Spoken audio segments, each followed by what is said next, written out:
My name is Anne-Marie Pryke, and I am your host for today's Second Act Living podcast. This is a place where people in the second act of their life can come together to talk, laugh, pray about everything that this stage of life has to throw at you. So please help me welcome today's guest, Kristen Campbell. Kristen is an ICF certified life coach, congratulations, author, speaker, and host of the Mindset, Renewal, and Empowered Faith podcast. She helps Christian women rediscover their God-given purpose, especially in seasons when life feels like it's shifting. Through a blend of biblical truth and neuroscience, Kristen teaches women how to renew their minds, moving from anxiety and self-doubt to clarity, confidence, and faith-filled action. She's passionate about helping women step into their next chapter with purpose, freedom, and expectancy for what God still has ahead. Kristen loves cheering women on as they walk boldly into their next season and impact generations. She's been married for nearly 19 years with 3 active teenagers. Sorry, I just said makes me laugh. There is never a dull moment in her house, so she enjoys the times when she can catch up on some quiet reading or have a cup of coffee with a friend. You can learn more at www.thekristencampbell.com or follow her on Instagram at @thekristencampbell. So Kristen, thank you so much for being on the show. I really appreciate it. Thank you for having me. So excited. Yeah, me too. So before we jump into the interview, I always start with rapid fire questions, and Okay. all of them have something to do with midlife. Okay. Okay, are you ready? I'm ready. Okay. When going on a date with your husband, do you choose romantic candlelit dinner or Netflix and pizza? Both. So Both. it really does depend. It doesn't always have to be like candlelight dinners. We have a local pizza place that we sometimes like to sneak off to, just the two of us. So both. I think we do both. Yeah, we do too. We do too. Yeah. When going on a trip, do you pack your whole closet or do you travel light? I have learned to travel light, Yes. mostly because I don't like paying for to check a bag anymore. I don't like that they changed that. So I've had to train myself to just pack light, and it is what it is. It's an art. I tell you, it is an art. And It it, is. it definitely is revealing of how high maintenance you actually are. It When you have, is. yeah, yeah. Yeah. It's not always a nice reveal. um, where are you finding joy in midlife? Oh. Um I'm finding joy in a lot of different places. I think uh most recently is just watching my kids become mini adults or entering into that stage and just having these amazing conversations that I never thought I would have before. So that's been really fun and something I've been treasuring a lot. But I've also been stepping out of my comfort zone more. And so I'm finding joy in challenging myself and trying new things. So that's been exciting as Yeah, well. that's great. Yeah. That's Lots of awesome. joy. Life is a perfect time to do hard things, right? Yes. Yes. What has been your favorite vacation? I have a couple. Let me think here. With my family, we a couple years ago did, because I'm in Connecticut, so I'm in the East Coast. So we went to the West Coast and we did like a little road trip kind of through California and into Nevada and Utah. And so that was awesome. And I'm really enjoying traveling with them more that they're older and I don't have to, constantly be watching everybody and being on snack patrol. So, I mean, I have teenage boys, so I'm always on snack patrol, but still it's Snacks. different snacks and they can handle it themselves. That was really just a really fun trip. We still talk about it to this day. We want to go back hopefully this summer. So it was just a really special time. So that's really um, definitely a favorite of mine. But I also had the opportunity a few years ago just to go with my girlfriends to Hawaii. And I am a Oh, beach person. And that was like kind of the trip of a lifetime. I didn't expect to go. And so that's also up there as well. yeah, Yeah. those are some good ones. Yeah. What is your bucket list vacation? Okay. So let's combine the two. I would love to take my family back to Hawaii, because Okay. I have, my kids are beach people too. I have a surfer, and, I just think they would absolutely really love just the vibe and the culture there too, so, Cool. yeah. Yeah. What is one new skill or hobby you have always wanted to learn? Okay. I am going to be learning to golf. Fun. Super fun. Yeah. Yes, I'm doing it actually with my husband. So we've talked about what's something that now that we have some more free time, what's something that we can do together. And so I'm gonna take some lessons in a couple months, and we're gonna start to learn. I'm gonna start to learn how to golf. He already knows, and he's gonna be very patient with me. So I yeah. so I love that so much. My husband and I are very different, and we have very different interests. Hmm. So Right. so the same thing, he and I were talking about, as the kids are gone and things like that. We do things together, but what's one thing, active thing that we can do? And we chose golf because neither of us really know how to play. He knows way more than I do. But Right. so yeah, so it's kind of like this like same like playing field, like level the field a little bit. And yeah, we chose golf. So at some point this year we're gonna start taking lessons. So that's funny. My goodness. Awesome. We'll compare notes. Yeah. And we live in Florida, so there's a lot of opportunities, like a lot of golfing opportunities. So okay. Great. What is one way you stay connected with your kids? Let's see. So right now with the boys, because they're teenagers, it's a lot of memes back and it's a Yeah. lot of memes back and forth. I do have some of the late night conversations, where they just kind of come in and flop, and we have these like great conversations. With my daughter, who's just a teenager now, there's a lot of boba tea. There's a lot of, going out and just, grabbing some boba and having just a conversation. She loves to talk, Yeah. so, it's a little bit easier to connect with her, but I think with the boys, it really is we're just at that stage of the funny memes back and forth, which I'm fine with. Like, I just love that they're still reaching out. Yeah. Yeah. Yes, absolutely. What is your go-to stress reliever? Oh, um, for me personally, I have to kinda shut it all down.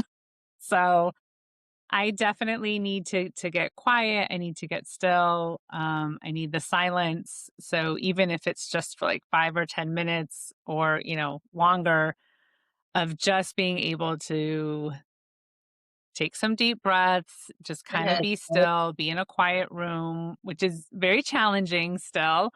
Mhm. A lot of times it'll just be in my car, just kind of parked somewhere where I can just let everything fall so that I can start to think clearly again. Yeah. Um, just Yeah. yeah, just being still. Yeah, being still. Hmm. Yeah. I think that would be my daughters. So I don't know if this one applies, so if it doesn't, you don't have to answer. What's worse? Hot flashes or forgetting why you walked into a room? Oh, it applies. For sure. Forgetting why I walk into a room. Yeah. It just makes me crazy, and it's to the point now where even my kids know, like, I walk in, I just look at them and they look at me, and I'm like, "Yep, it's gone." Like, and they Right? just laugh, but I'm like, I'll remember it in a few minutes," but it's like, I go in with such purpose, right? I walk into the room, Yes. and Yes. then all of a Yeah. sudden it's poof. Yep. Oh, yeah. Mhm. And so the last one is, what is one piece of advice you would give your 20 something self? Oh, don't take everything so seriously. Like, really just, um I think just to let go of trying to control everything. Yeah. Yes, I've always been a big planner. I've apparently always had issues with control, and just learning over the years just to let it go. I wish I had learned it a little bit sooner. Mm. Yeah. Yeah.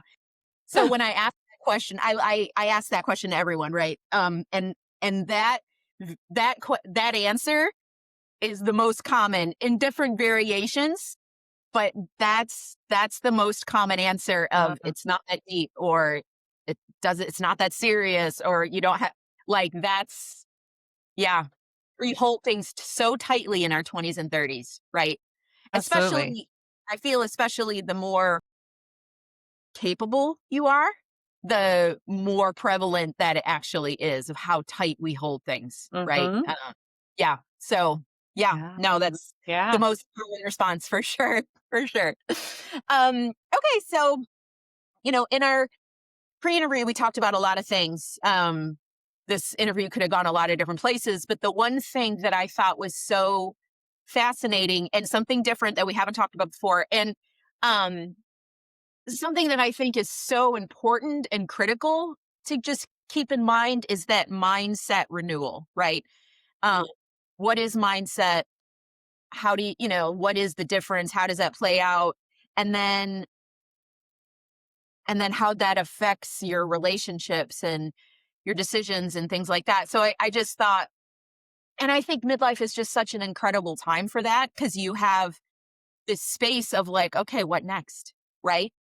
Uh-huh. Um, and having that growth positive mindset is critical in the what next. Um, so before we jump into that, I think I would love to hear your story a little bit of like what was going on in your life that kind of tipped you off like, oh, I'm in midlife right now. Like this must be what it is. Yes. It was just a season where nothing worked anymore, if Yeah. I could even expand on that. It started with just basic exercise routines that I had that were like tried and true for decades. That all of a sudden just they weren't working. And I actually injured myself, which never happened. And then I was noticing certain foods that I loved and enjoyed. Like they didn't taste right or I couldn't tolerate them. And it was just a very weird experience. And actually my doctor was like, "Oh no, you're too young for it to be, very," which I hear a lot of women get that answer. So I was like, oh, okay. And we did the gluten-free, dairy-free, keto, estrogen, progesterone. I mean, it was like a roller coaster and it was a bit of a mess. But I also was noticing things that used to bring me joy. I just wasn't enjoying them as much, or reactions that were very normal for me in the past just didn't feel right anymore. Like it was like something more was shifting than just my body. So that's when I really was like, okay, we need to again, I had to kind of be still and let everything, all the chaos fall and be like, okay, how can we address this? But that's when I did finally find a doctor who was like, oh no, yeah, you're definitely in perimenopause. And oh, okay. How Yeah. old were you when you started kind of shifting? Started about 45. Oh yeah, that's for I sure. I thought so. The other thing is like, yeah, definitely trust your gut. But I was like, oh, okay. It was just, it was just a weird nothing fit anymore. Not just my clothes, but like life just didn't fit anymore. That is Mm. such a good way to describe that feeling because you can't. It's not one thing. And it's not anything that you can communicate clearly. It's just, something's off. Yes. Yeah. No, so you said that certain things that you used to find joy in, can you remember like specifics on how that played out? Um, just different activities or just like how I showed up in the past. Like maybe I was, really loud and boisterous and opinionated. And then all of a sudden I was like, I don't really need to be that anymore. I don't really, but again, it was this subtle, like weird, I didn't have a reason why. Sure. It just all of a sudden, like it didn't feel right to do those things anymore. So yeah, it's very interesting. Yeah, I don't know how many times I've heard women, and I have said this, but women in midlife, "Are you crazy?" Like, I mean, Yes. not to minimize that, but like sometimes it's just like, I think I'm going crazy. I feel like, am I the crazy? are all y'all crazy? Because Yes. someone's here right now, right? But yeah, just nothing is familiar. I Yes. think for me, that was nothing is familiar. Nothing, like you said, I had to completely change my exercise routine. I had to completely change my nutrition. I had to complete everything I had to change because nothing was the same. Right. Right. And you asked that question, what's wrong with me? Like I ask that question 20 times a day. Like, what is wrong with me? Like, what is wrong with me? What is And I had to finally get to a point of like, okay, maybe nothing's wrong with me. Yeah. Maybe this is just the season that I'm in. And how about we start embracing it and asking some better questions instead of because, you beat yourself up too tremendously. Like I call it, well, and not everyone experiences this, but I definitely called it like the estrogen rage. Like I would just be overcome with such anger, and I'm like, this is disproportionate to the situation. And Yes, and I knew it was, but it did not change how I felt. And it was like, what is wrong with me? What is going on? Right. yes, Um, yeah, yeah. And especially when maybe you're not used to having to be so proactive and advocating for yourself because you just never needed to before, right? Um, exactly. yeah, it's finding the vocabulary and then finding people who will listen to you, right? Right. Yeah, yeah, Yeah. no.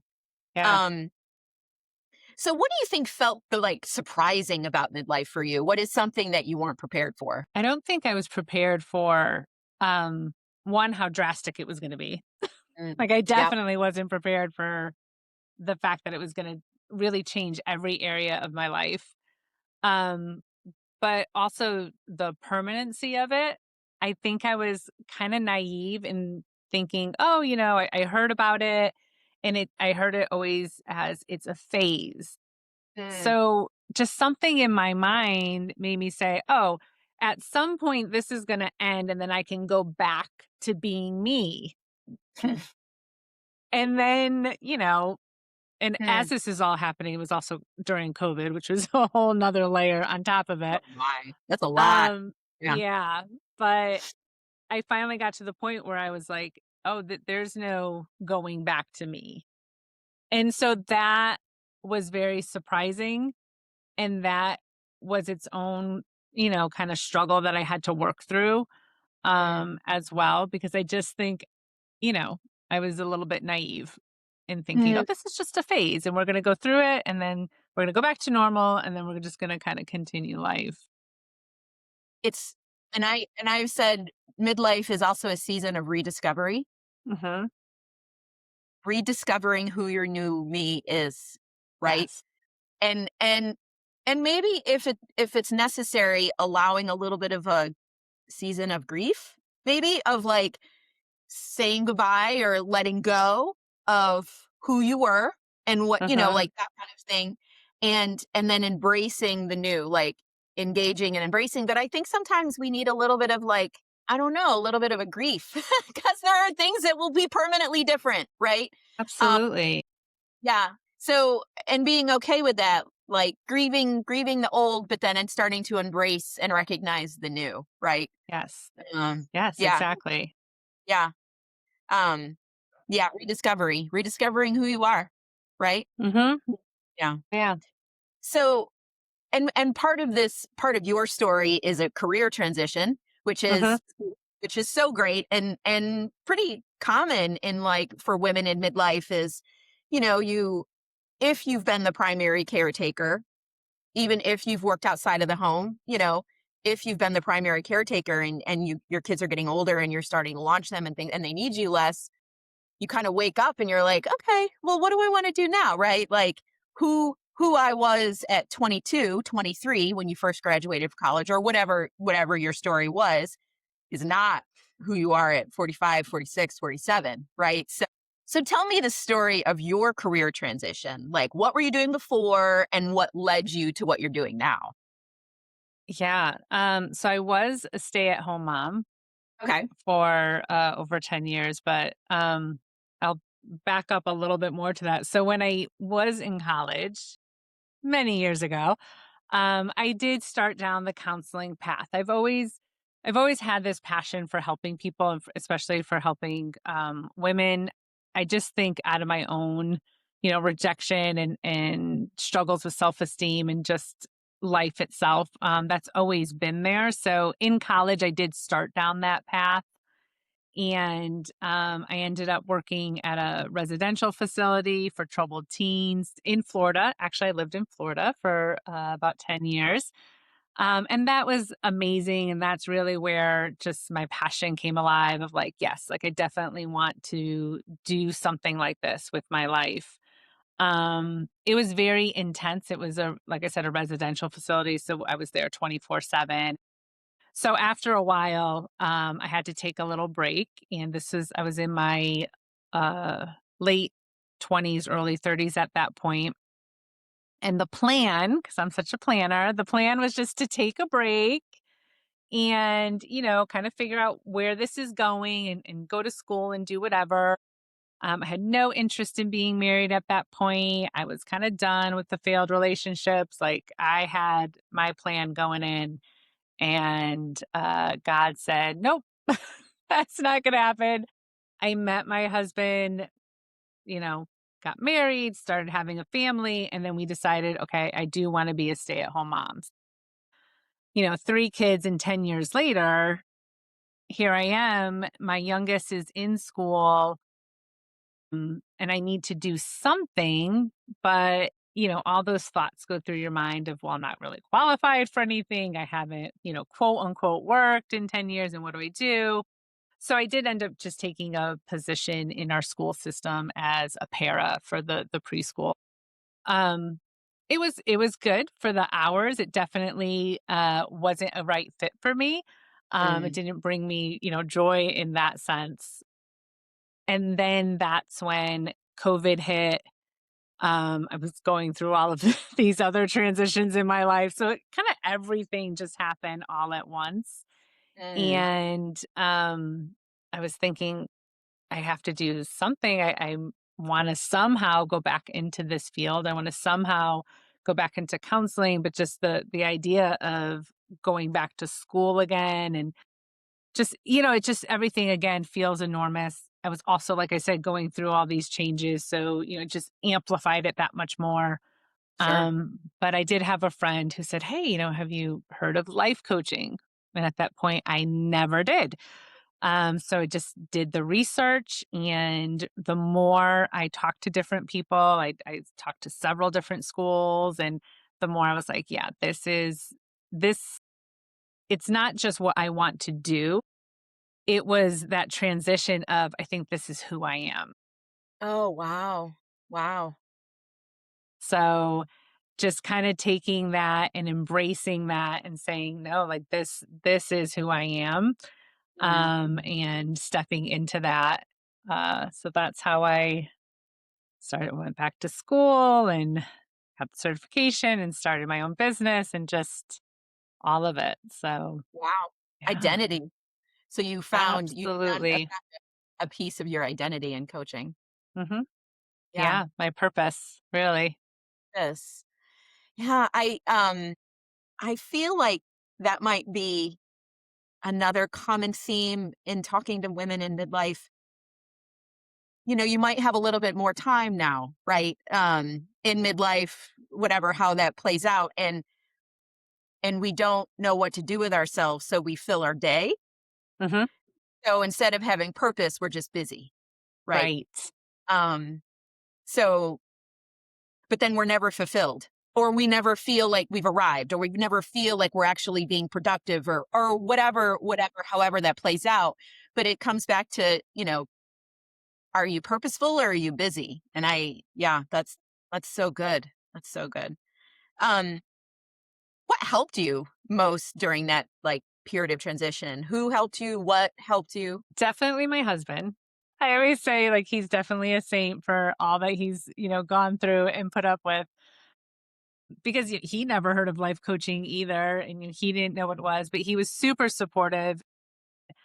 I think he just saw how it brought me back to life, in a time where it was really that, am I going crazy? What's wrong with me? Kind of beating myself up and what am I doing to, oh my goodness, like I love this and I love these conversations and I love these questions and I love this journey. And so he was very, very supportive in just helping me in any way he could and just encouraging me.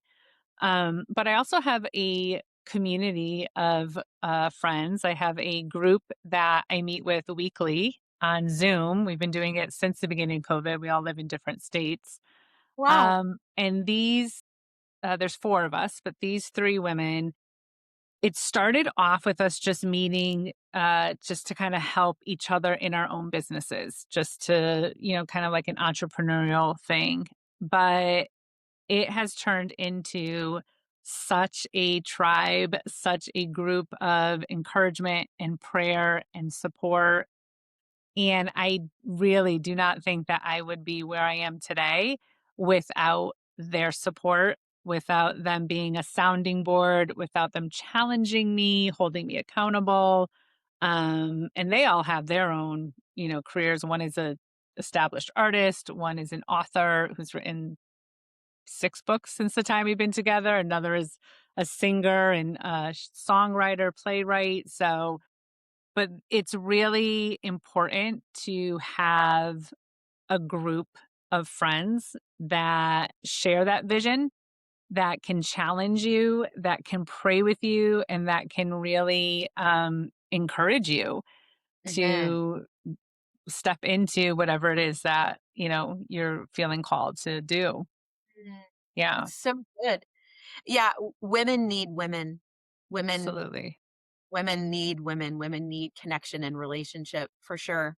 Yes. How did you guys meet? How did that all that happen? So when I was living in Florida, I was friends with two of the women, and then one moved to Virginia and one moved to Colorado, where she met the third woman who's from Colorado. Okay. So there's Rebecca and Jamie and Julia. And so Rebecca's back in Florida. So we're in four different states, but I think we were all going through the same thing. When COVID hit, we were just talking and Rebecca was an established artist, but she still wanted to grow her business. And, Julia was writing songs and she wanted to do her business. And then Jamie was just starting to write books. Now she has six.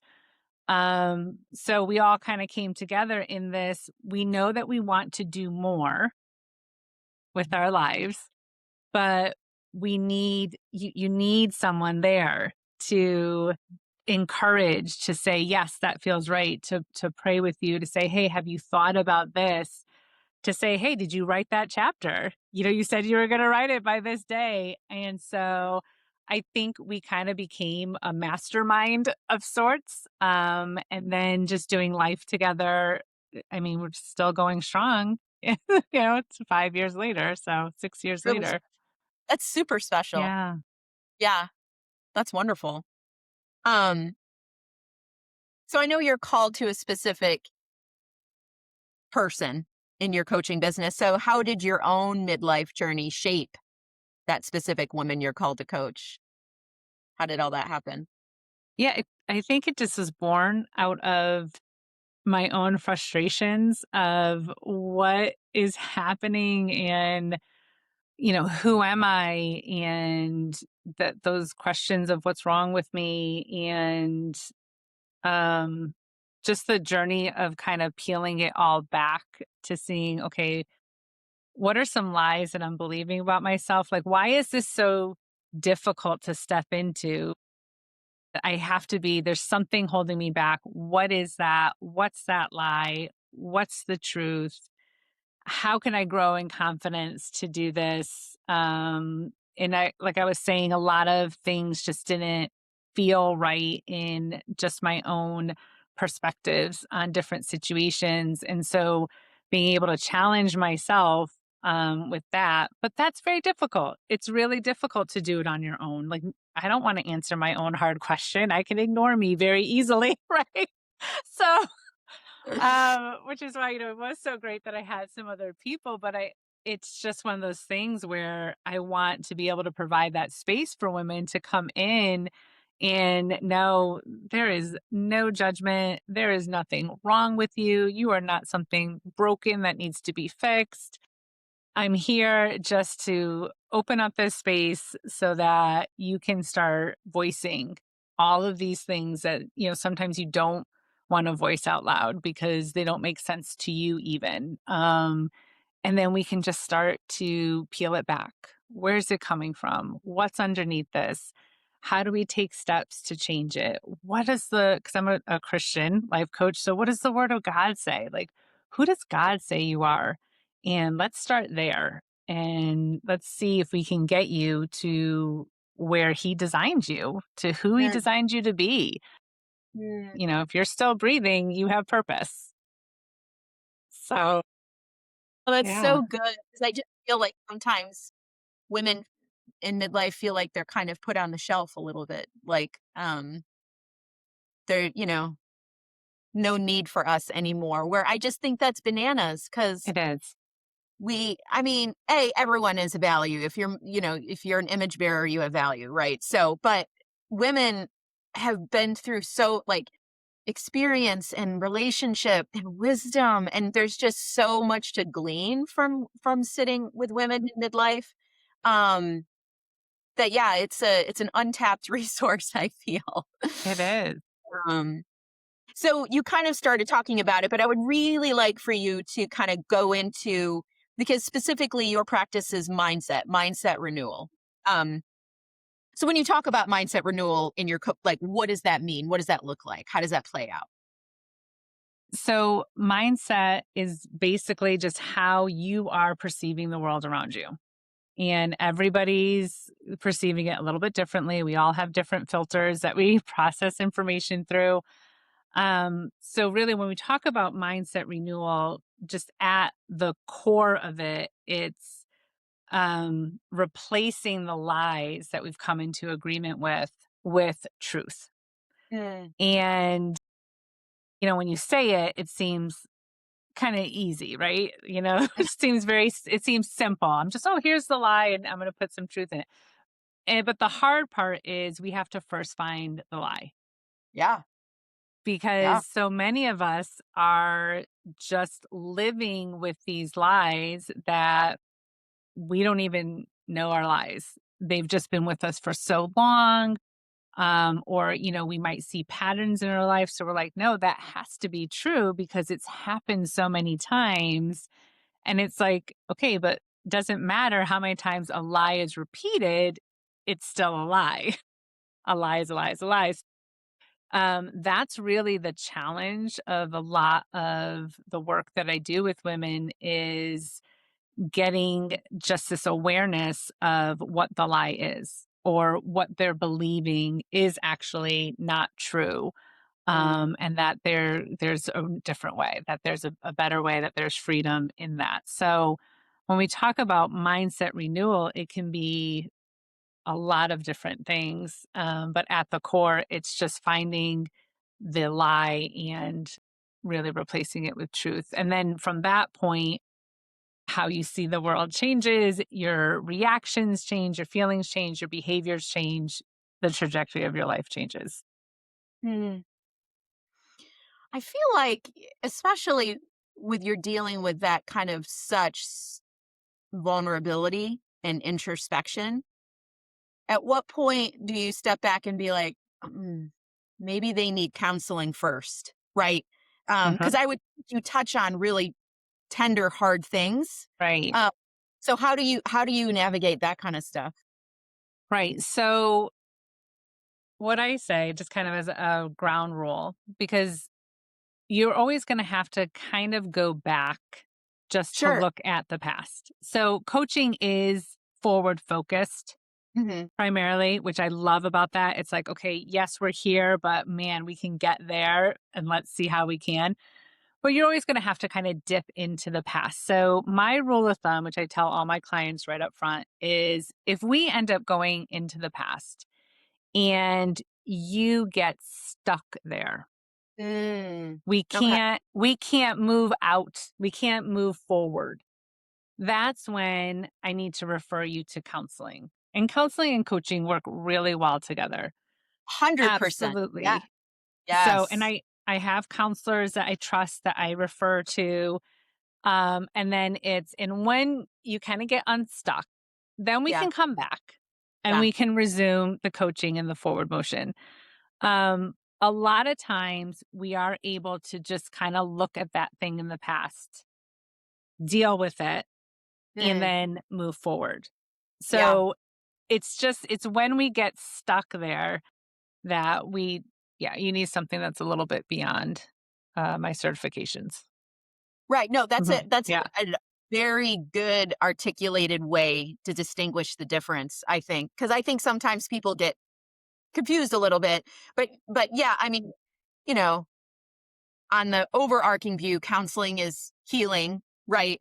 Hmm. Where coaching is growing, right? Yes.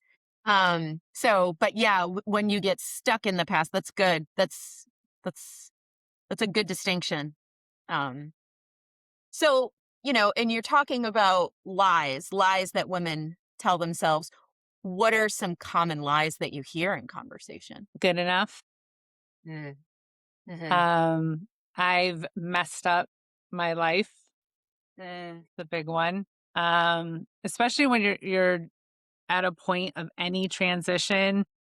I think the default is you kind of go back and you start thinking about all the what ifs, all the if onlys, and you can really again get kind of stuck in ruminating over that. And that just can produce such anxiety, depression, hypervigilance, this control, this need to like start controlling, people pleasing, overwhelm, burnout. There's a lot of, I think, responsibility that women kind of take on that isn't ours to take on, that, we're responsible for everybody's happiness or success. And equally so, we're responsible if they're unhappy or if they fail in some way. And it's such a burden, and it's not one that we were ever meant to carry. And those things, again, show up in the anxiety and the worry, but also the lack of boundaries, or really, being able to have healthy conflict and a lot of different areas. So there's a lot of that. There's a lot of the identity crisis that comes up. A lot of women, again, they're asking that same question of, well, I was a mother for so long and now my kids are gone. So who am I? Or I was a wife and now I'm facing a divorce. So who am I? Or, if they were working and all of a sudden, a lot of things shut down and a lot of things are downsizing and I'm no longer this executive. So like, who am I and what do I do? And I think it was Lisa Brevere who said, if your identity is in something that can be taken away, it's not your identity. So mm, trying to also help women to see that, again, their identity is rooted in just who God says they are.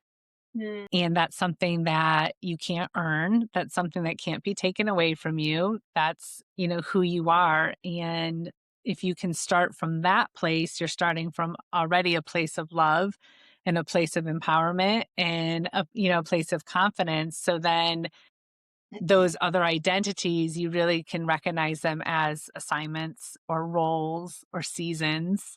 So it's a different mind shift of that. Which helps because it also helps with being able to let them go. If it's not an identity, it's just a season. And it also helps to be able to step into it, mm, right? Because you can mm. step into it with the season and you can just try it and, see what happens. So there's a lot of identity work as well. Holding Yeah. things loosely, for sure. Yes. Yeah.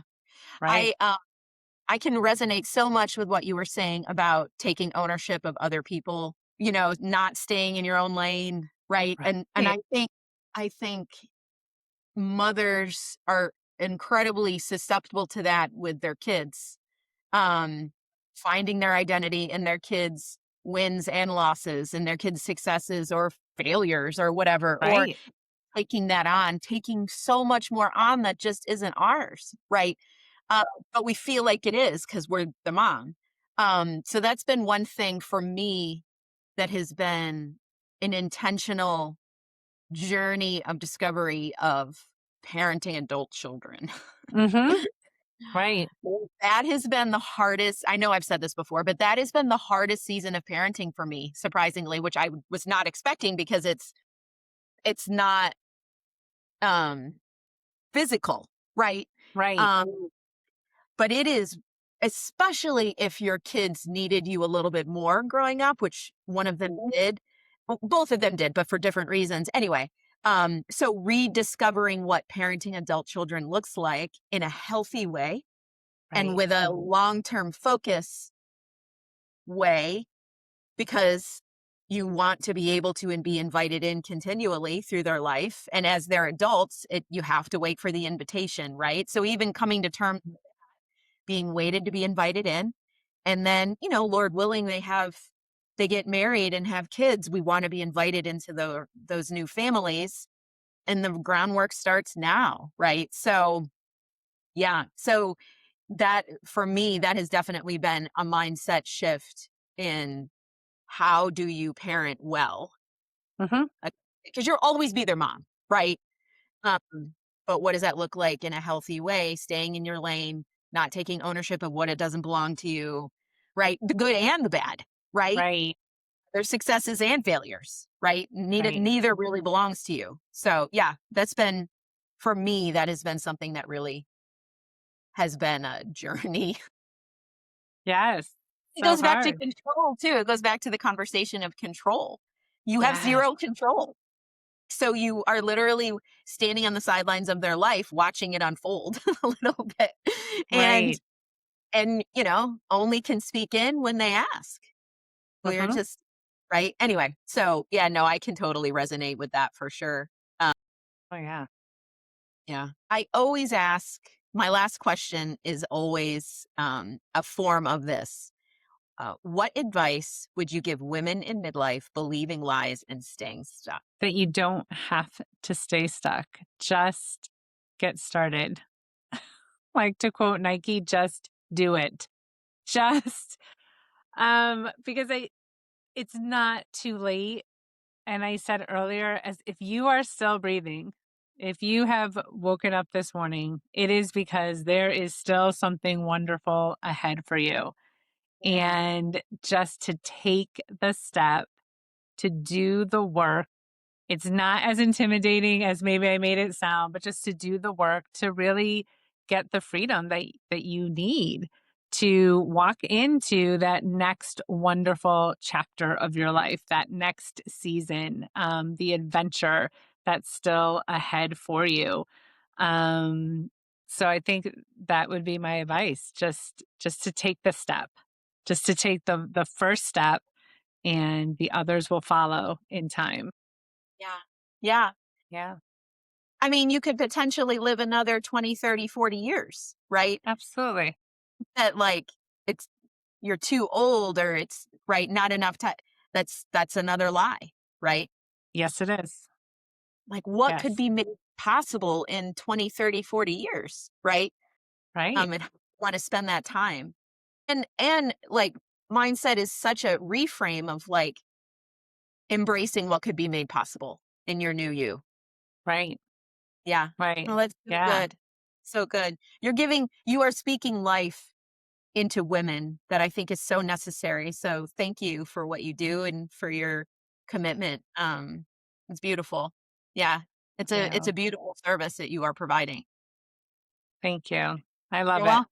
I love Yeah. it. I can't imagine doing anything else. So Well, Kristen, thank you so much for giving me your time to talk about this.